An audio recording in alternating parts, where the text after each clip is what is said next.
Cette ville aussi qui évidemment fascine, une ville unique au monde et dans laquelle je m'identifiais. J'ai souhaité y aller et j'ai pas du tout regretté. C'est une ville avec une diversité exceptionnelle. Je me rappelle dans mon programme qu'on était plus de 100 nationalités et c'est quelque chose que j'aurais pas forcément trouvé ailleurs et ça m'a permis évidemment de m'épanouir plus facilement.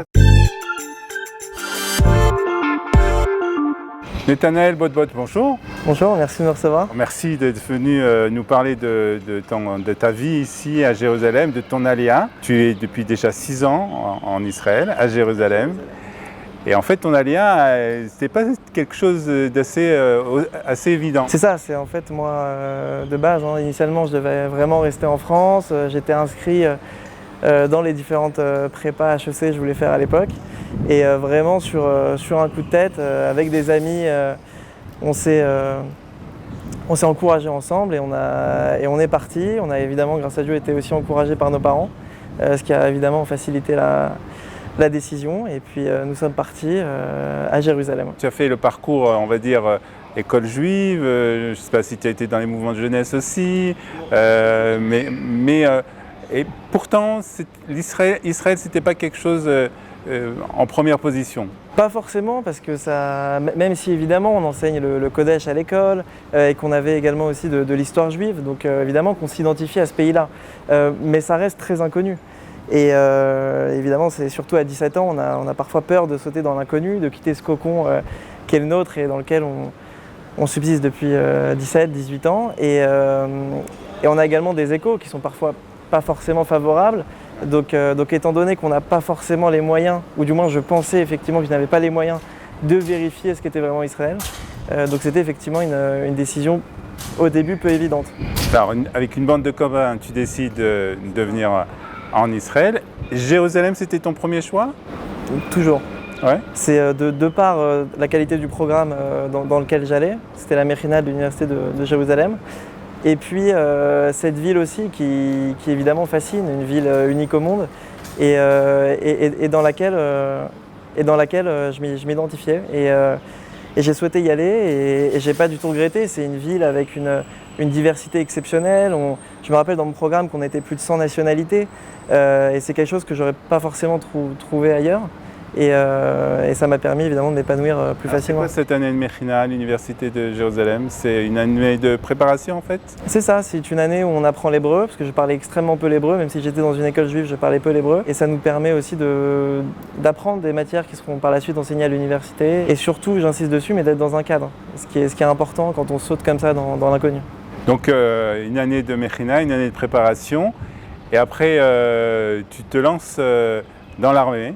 C'est ça, sur un coup de tête aussi. Tu aurais pu commencer tes études tout de suite après Mechina et faire l'armée un peu plus tard, ou c'était le parcours qui t'était proposé? J'aurais pu et je l'ai même envisagé plusieurs fois. Mais encore une fois, des gens plus âgés que moi, qui étaient déjà en Israël depuis 5, 6, 7 ans, me déconseillaient cela. Ils disaient justement que quand on arrivait dans les études, on était souvent avec des gens de 23, 24, 25 ans et que du coup, j'allais me retrouver un petit peu dans un cadre différent du mien et ils insistaient bien sûr sur cette expérience exceptionnelle qui est de faire l'armée. J'ai compris ça en faisant la Mechina militaire qui est obligatoire quand on est au Lechadash. J'ai ressenti vraiment quelque chose de fort et puis après...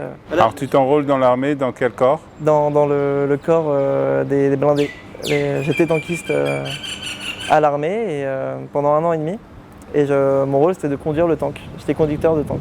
Donc tu te retrouves 1 an après, à peu près, un peu plus d'1 an après ton arrivée en Israël, avec des Israéliens en fait, dans la vie israélienne. Alors justement, je me suis dit, quitte à faire l'armée et à faire entre guillemets seulement 1 an et demi, puisque le shirut obligatoire est de 2 ans, le service obligatoire est de 2 ans et 8 mois, je me suis dit autant le faire vraiment qu'avec des Israéliens pour m'imprégner au maximum de la culture, parce que évidemment, le premier objectif, c'était de donner au pays et de protéger cette population, mais également d'en apprendre plus sur la langue, d'en apprendre plus sur la culture, chose que je n'avais pas forcément eu lors de ma première année, puisque je me retrouvais finalement qu'avec des étrangers.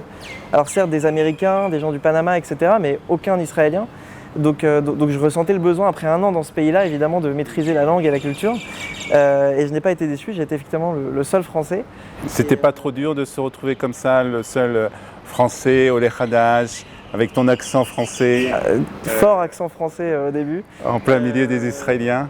Évidemment, c'était pas facile, on a les réguliers croissants, baguettes, etc. qui reviennent, mais on s'habitue très vite. Et puis, c'est des gens qui ont aussi énormément estimé le fait que j'étais venu seul en Israël, sans ma famille, que j'étais venu me porter volontaire pour l'armée, etc. Alors que pour eux, c'est obligatoire. Donc, ils savaient l'estimer et ça m'a justement beaucoup aidé aussi de finalement me sentir plus fort parce qu'ils me donnaient vraiment beaucoup de confiance en moi aussi de ce point de vue-là et de ne pas me sentir juste différent et mis de côté et marginalisé.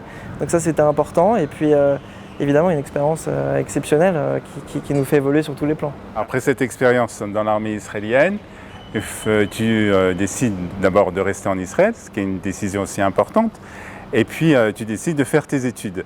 Et tu te tournes vers l'endroit où tu avais déjà fait ton année préparatoire, c'est-à-dire l'Université de Jérusalem. Tu avais le choix avec d'autres universités, des universités comme l'Université Tel Aviv ou le Technion, qui sont aussi très bien cotées dans ces études. Et pourtant, tu choisis l'Université de Jérusalem. J'ai songé plusieurs fois à aller, effectivement, comme vous le disiez, au Technion ou à Tel Aviv.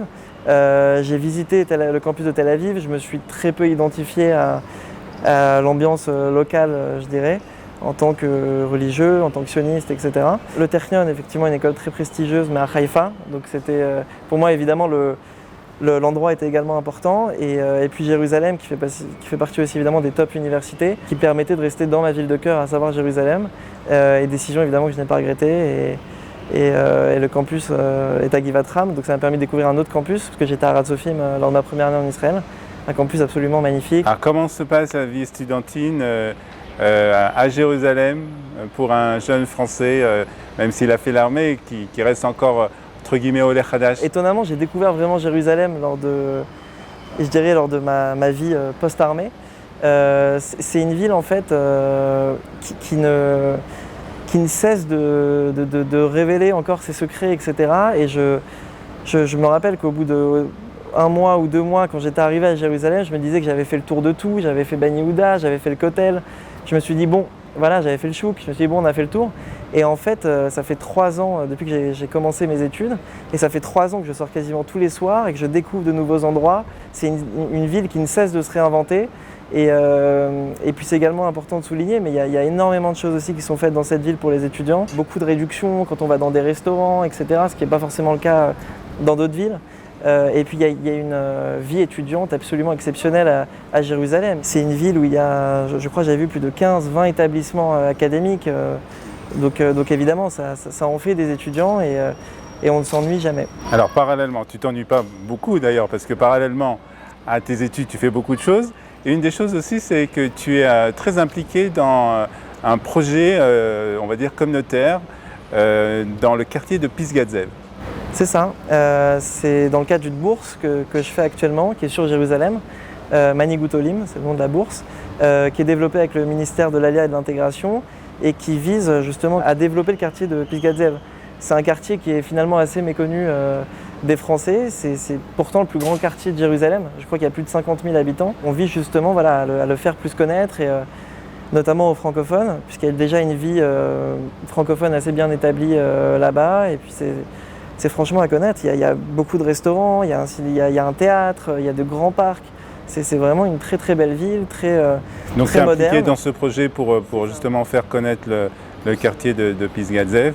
Et puis parallèlement à ça, tu aussi, à ta manière, aides les nouveaux immigrants francophones à passer ce cap très important pour justement rentrer dans une université israélienne, c'est les psychométriques. C'est ça, il y a également l'examen du YEL, c'est l'examen d'hébreu qui est obligatoire quand on rentre dans des études académiques en Israël, auxquelles je prépare également. Et c'est évidemment quelque chose d'important pour moi, parce que j'étais pas plus tard que cette année moniteur aussi au Bac Bleu Blanc.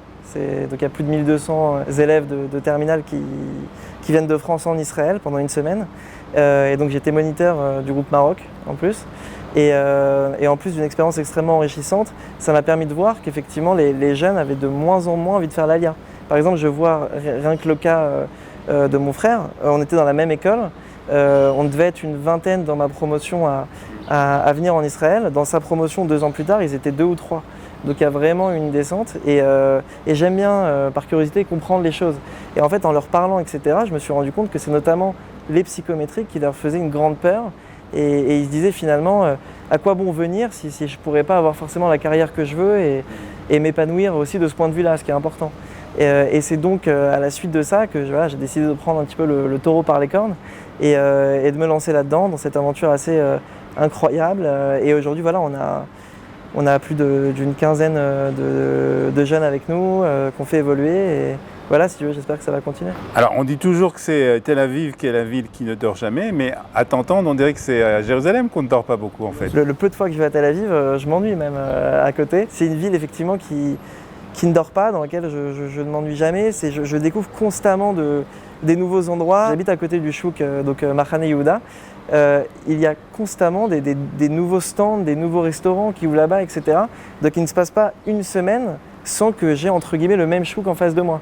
Et puis voilà, il y a aussi le moulin de Montefiore. Enfin, il y a énormément de lieux dont je n'avais jamais entendu parler, même aux alentours de Jérusalem. Donc oui, c'est une ville, effectivement, je le répète, qui ne dort pas. Pour terminer, Nathanaël, je vais te demander de te projeter dans 10-15 ans. Tu te vois encore à Jérusalem ? Bien sûr, a fortiori dans 10-15 ans, j'espère évidemment avoir une famille et des enfants. À mon sens, et de par ce que je vois également, une ville absolument exceptionnelle pour justement avoir sa famille et bénéficier d'une bonne éducation, ce qui n'est pas forcément tout le temps évident en Israël. Donc oui, a fortiori dans 10-15 ans, je me vois absolument à Jérusalem. Alors Nathanaël, d'abord bravo pour ce brillant parcours et puis on va te souhaiter bonne chance et que tu réalises tous tes projets ici à Jérusalem. Merci, si Dieu veut.